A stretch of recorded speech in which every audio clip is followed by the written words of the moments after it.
don't know, guys. I'm fucking tired. But I just finished reading this book today. I read it really quick. I'm gonna just show you kind of the wording. A lot of the books I read have small words. This not so much. So it was a quick read. If you guys seen it, it said Elon Musk. It was a biography. Autobiography is one that one writes themselves. A biography, I think, is written. So it's written by Walter Isaacson, who actually wrote one on Steve Jobs. I even think he wrote one on Einstein and some other people. This book was actually, I borrowed this book from my psychology teacher that I'm taking right now, Psychology 112, Dr. Paget.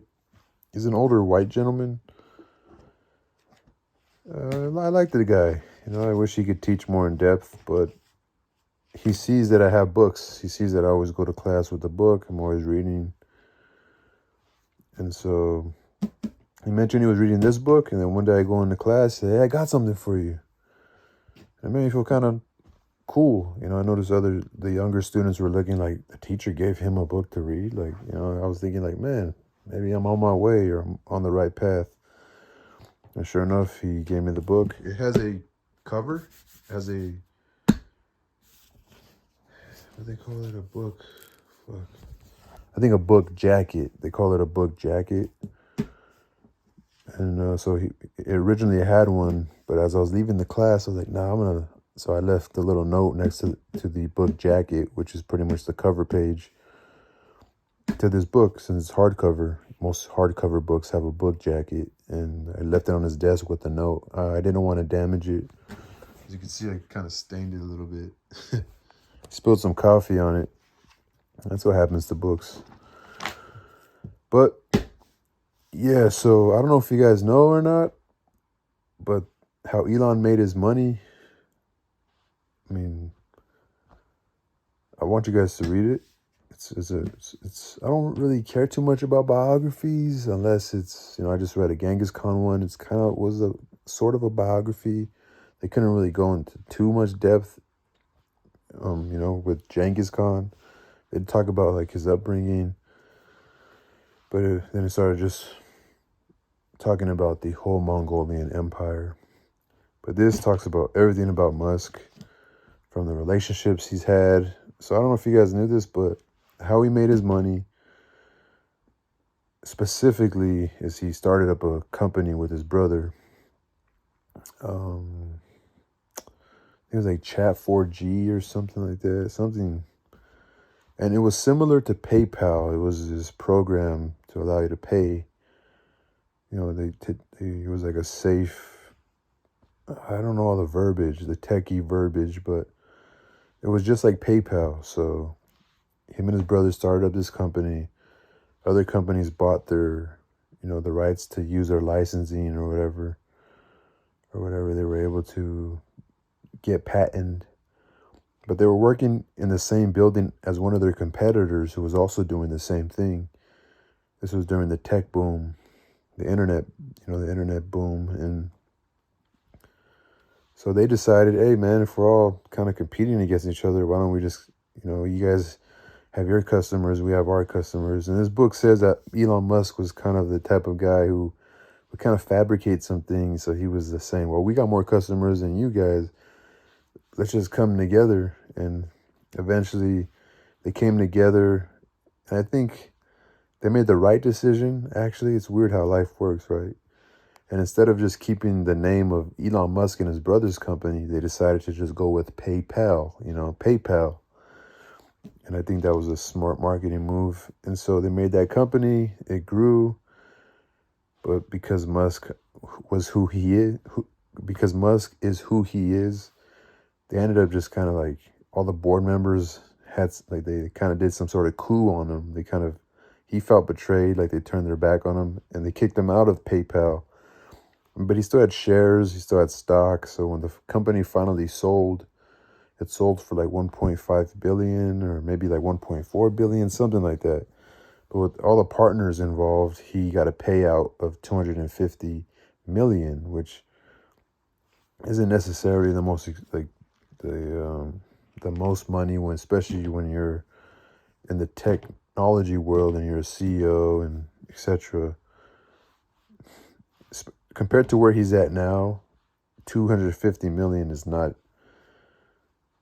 enough to be doing what he does now. So I didn't know that. That's one fact I didn't know. Another astounding thing to me is that this book is recent. The cover looks old. If you guys look it up, it's called Musk.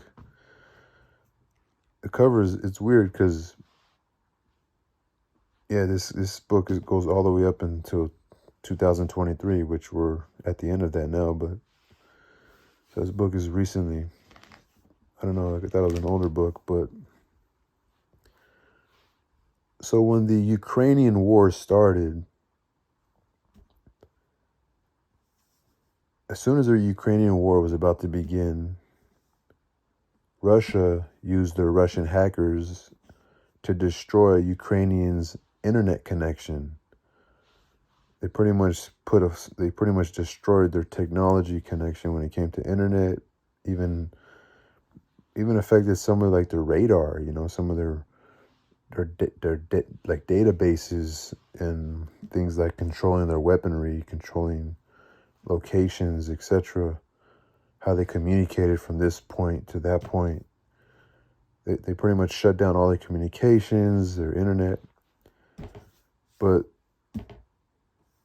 here comes Superman, Batman, really. Elon's like a fucking Batman. He's like the real life Batman. Elon was sending up his Starlinks, which were a bunch of satellites he was sending into orbit.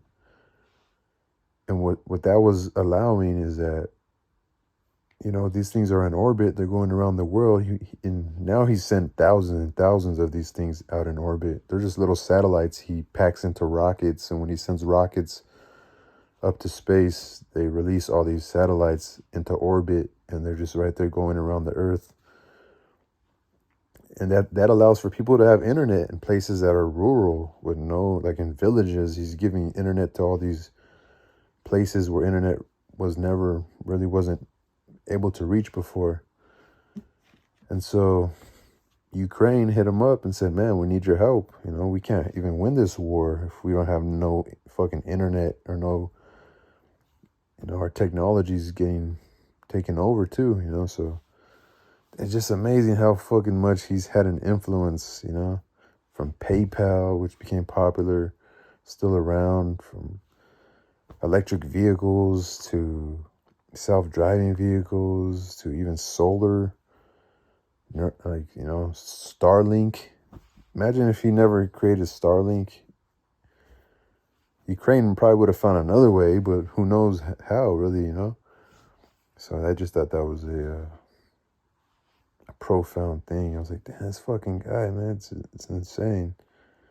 So I felt like it was a challenge by my professor to read it. He tells me he told me he read this shit like in 3 days. But he goes to work, and then after work he has a lot of time. I do other shit, exercise. I gotta go to work and go to school. But it was a good book. It makes me really respect Elon Musk.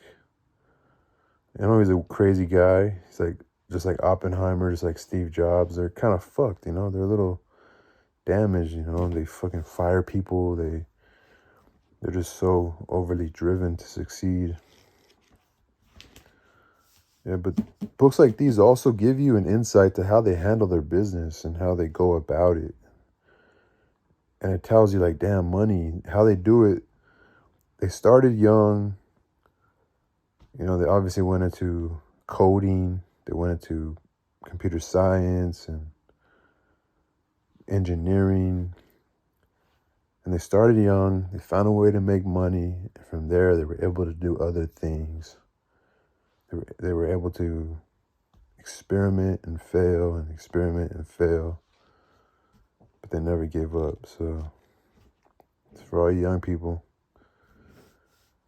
And they were massively, massively driven by some deep underlying thing, Oh, yeah. Yeah. I respect the guy. I actually would like to meet him and have a conversation with him. I don't necessarily trust him. But this book says that he's on the side of humanity.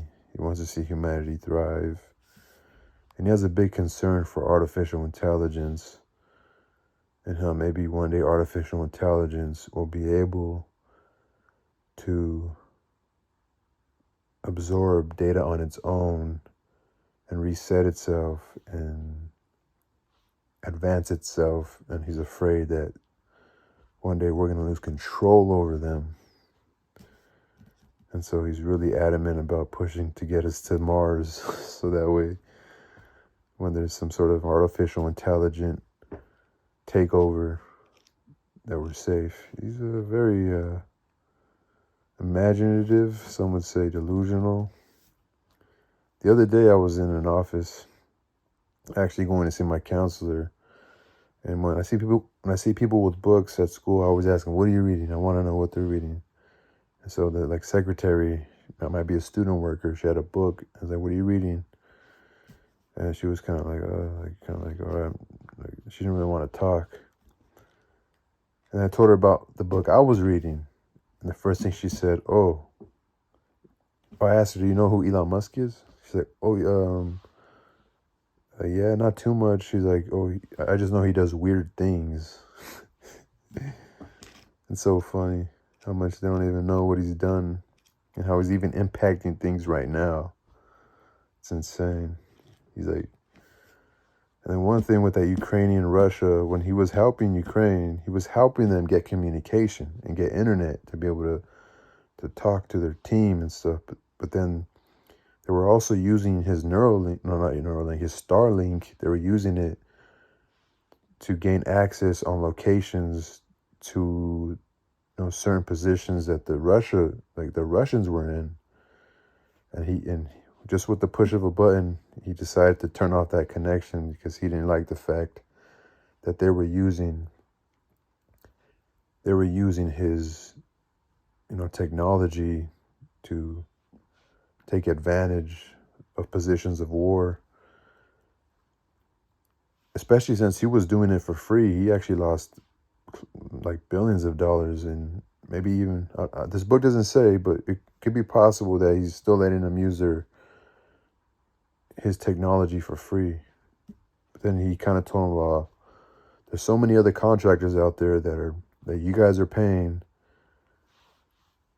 for their technology of war, for war, but I'm giving you mine for free, and you want to use it to pretty much take advantage. He couldn't really agree on that, so he wasn't down with that. But he was up for telling them, I'm not going to let you do it for free, but if you pay for this technology, then it's pretty much yours now. So yeah, that was his take on it.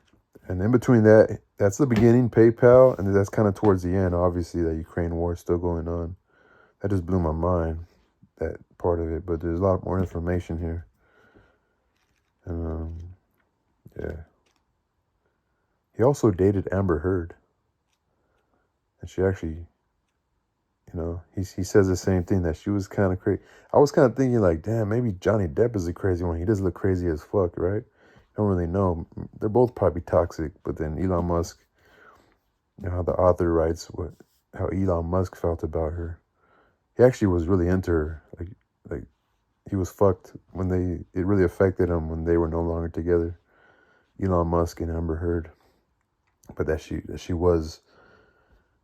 really liked, to drive people crazy. That she was really, really dramatic. Even though she was really an actor, she was really, really dramatic. And it's pretty sad, right?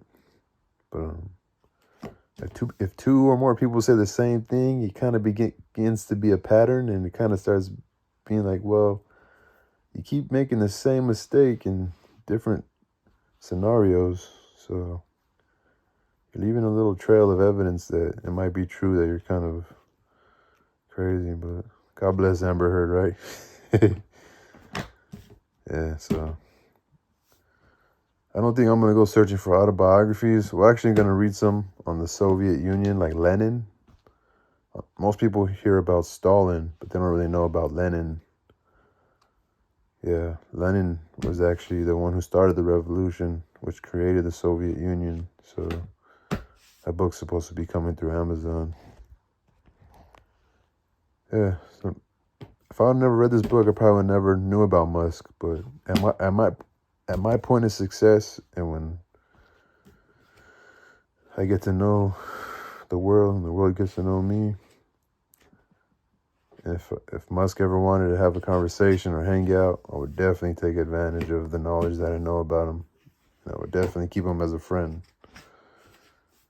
especially get a tour of SpaceX or something. Also, when my money gets right, I'll probably go to autonomous vehicles. I'll probably get a Tesla for sure. Yeah, this guy's a kind of wacko.